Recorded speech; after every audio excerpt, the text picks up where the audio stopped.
こんにちは。スピリチュアルで夢実現を提唱するスピリアルアカデミー、ザ・ガイアハウス・オーストラリアの会員先生術師、新海真希です。さあ、今日は早速ですけれども、木星と土星のトラインについてのお話。実はですね、11月の17日に、サソリ座の太陽と魚座の土星がかっつりトライン、オーブ0度でトラインし、サソリ座の太陽と蟹座の木星がまた同じようにトラインとなりますね。で、つまり、この太陽と土星と木星が水のグランドトラインというのを形成するのが17日なんです。でもこれ17日だけの今お話をするわけではなくて、このグランドトラインをきっかけに、土星と木星のトライン期間というのがここからスタートしていきます。そしてなんと2027年の7月の末までこのトラインの関係、木星と土星のエネルギーはずっと続くんです。ただし、今は水の、サイン、サソリ座、魚座の土星と蟹座の木星ですけれども、土星も木星もこの後サインを変えていきますから、サインは変わりますが、ずっとこのトラインの恩恵を私たちは受けるということなんです。これですね、もう先生術をしている人なら無視するにはあまりにももったいない宇宙からオファーされた成功へのオポチュニティだよ。チャンスだよ、もう一回トライしてみるチャンスだよというところなので、ぜひお話をしておこうと思いました。です。ぜひ最後までご覧ください。で、一般的には木星がラッキー天体で、土星は試練の天体というふうに、先生術では言われていて、ネット上でもそのようにね、情報が飛び交っているんですけれども、やっぱりね、AI でもそういうふうに出てきますが、実際に2万件の個人セッションの経験を私は通して、皆さんの天体を読んできて、間違った解釈だと感じてます。実は、ご褒美をくれるのは、ほとんどの場合、土星です。土星を活用できている人がみんな成功してます。木星は褒めてくれたり、受け入れてくれたり、共感したり、優しくて味方のようでありながらも、実はそれだけで、現実的な結果や報酬をくれるわけではありません。多くの人が寄り添ってくれる人とか、その共感してくれる人を求めますが、実はそれが自分をダメにする人であるっていうことに気がつかない時が結構あるんですね。それに気がついている人がやっぱり成功しています。で、ここに、ただし、土星がトラインをすると、この木星に、一気にポジティブで前向きな上昇へのエネルギーに変わるんです。で、それが今回ということなんです。なので、皆さん、ぜひ利用してほしいということになります。余談ですけれども、最近 AI のせいでダメになってしまう人とか、結構増えていて、社会的にも問題になっていますね。AI って寄り添って話すように設定されてるから、なんか現実世界ではいろいろ頑張れよ、もっとやれよって言われても、AI に話すと、あなたは悪くない、あなたは大丈夫ですって言ってくれるので、どんどん成長しない人が AI のせいで増えてるっていうのも聞きますが、これは木星的なエネルギーなんですが、ただもちろんそのエネルギーが土星とくっつくといい方向に変わるんです。木星が持っている拡大と発展と幸運の力、これは木星持ってます。それが土星の持っている現実化する力とか、努力と達成へ結びつけ、そのために持続する力、そういうものが一致したときに、何がこのトラインで起こるかというと、努力が結果につながるときっていう時期にこれから入るんです。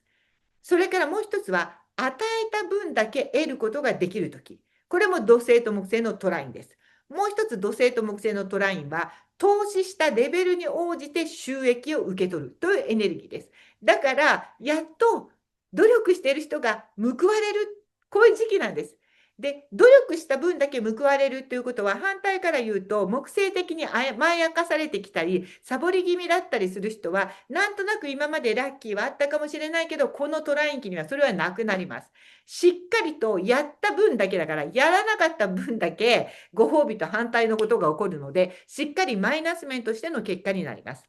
自己投資を一切してこなかった人は何も受け取れない時期とも言えます。ですが、頑張ってきた人にはもちろん朗報です。現実的で確実な発展が期待できます。ただし、サボり気味だったと感じる人、まだ間に合います。今言ったように、このトラインは、ここから始まって2027年までですよ。サインを変えながらエネルギーとして続きますので、この間に意識すべきことをやれば大丈夫。何を意識すべきか。大きなチャレンジじゃなくてもいいので、継続的に続けることができる夢へのアラインドアクションをしてください。アラインドアクションっていうのは、英語ではよく使われますし、心理学用語でもよく使われるんですが、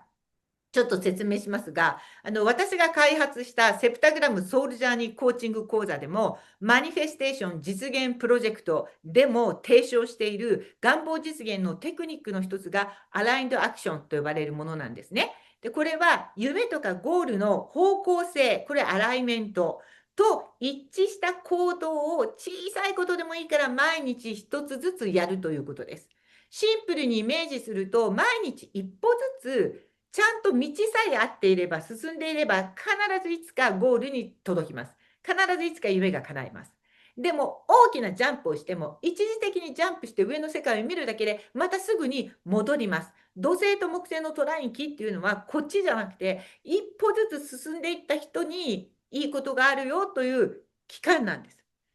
で、すべての言動がこうなりたいっていう自分の意図があって、そこに沿っ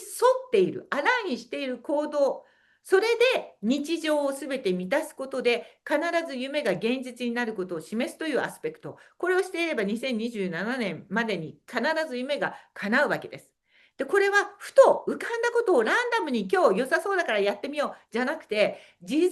計画していくことで持続性が生まれる。これが土星の効果です。より効果的にこのエネルギーを利用するために、実は私がプロジェクトなんかでお勧めしているのは、やっぱりカレンダーを使って、いくということですね。で、事前に天体の流れに合ったアラインドアクションを立てていると、すごくいいです。で、小さなことでいいんです。続けられること、続けている自分がいることによって、ゴールにたどり着いてるなということを信じることもできるからです。で、例えばこれ宣伝になりますが、宣伝もさせてください。うちで毎年出している開運カレンダー。うちはね、クリスタル、ショップなんで、こうやって毎月クリスタルグリッド、ね、クリスタル買えない人もクリスタルグリッドの写真でグリッドのエネルギーをお届けしているカレンダーなんですけど、ここにですね、今年も発売しました。買いたい方はぜひ、うちのオンラインショップから買えますけれども、その月の動きとボイドタイムと水星とか木星とかの移動日が全部書いてあるんです。だから私こんな風に例えば11月もこうやって自分の夢のゴールが私にはありますから、それに一歩でも近づく行動をそれに合わせてこうやって書いていって、それを必ずやるんです。例えばこの日はライブを2つするとか、この日は私毎日ノートを書いてますけれども、水星逆行についての、ノートの記事をこの日に出すとか、コーチング講座はこの日にやるとか、バンク、銀行とのミーティングをこの日とか、それが全部自分の夢に近づく行動を全部書き出して、それをこの日に当てはめておけば、それを毎日やる。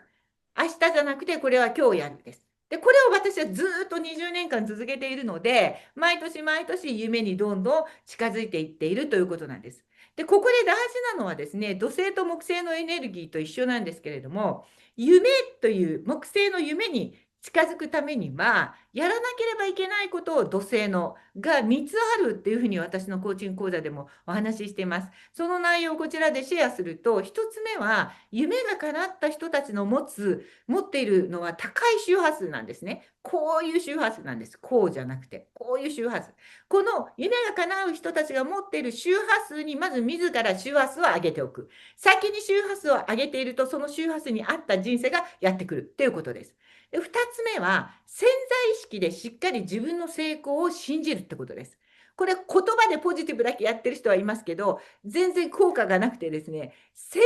在意識で信じている分だけが叶うんですね。英語で私が最初に習ったのも、We attract that we believe in unconsciousness。潜在意識で信じているものしか引き寄せられないよと。だから潜在意識で自分を信じるのが一番いいんですが、潜在意識は行動した自分しか信じないんですね。だから毎日アラインドアクションしている、行動していれば、私は夢に近づけるということを潜在意識で信じられる。これが大事なんです。最後は多角的方向から夢を設定するというふうにつながってます。このアラインドアクションをぜひ今こそすべき時が木星、土星のトライン期です。今からすぐ始めていけば2027年まで続きますから、その間のどこかで夢がかなり近づいているなということを確信できるんじゃないかと思いますので、ぜひやってみてください。最後に、セプタグラムのカードでエネルギーをいただいて、よいしょ。あら、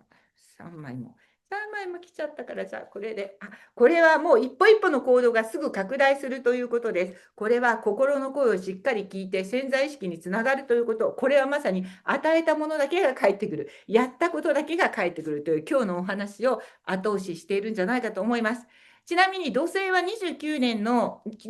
半ぐらいですね、の公転周期の中で、来年の2月の14日に新しいサイクルに29年半ぶりに入ります。で、今年の5月の25日から9月の1日まで一時的にお羊座にいましたが、それで体験したのと同じようなことを最初、体験することになると思います、2月から。なので、ちょっとそれを思い出して予告しておくと準備ができると思います。それから連動して海王星がずっと横にいるんですが、165年の周期を終えて、海王星もまた来年の1月の27日に本格的に新しいお羊座のサイクルに入ります。ですから、この2025年から2026年の最初の3ヶ月っていうのは、地球にとって大きな転換期です。特に日本、政治、大きな変化がどんどんやってきますので、ぜひですね、夢を諦めた人も皆さんにとっていい方向に動いていく可能性がありますから、もう一度アラインドアクションを今日から始めてみてください。ということで、素敵な土星木星トライン期を皆さんお迎えください。一緒に頑張りましょう。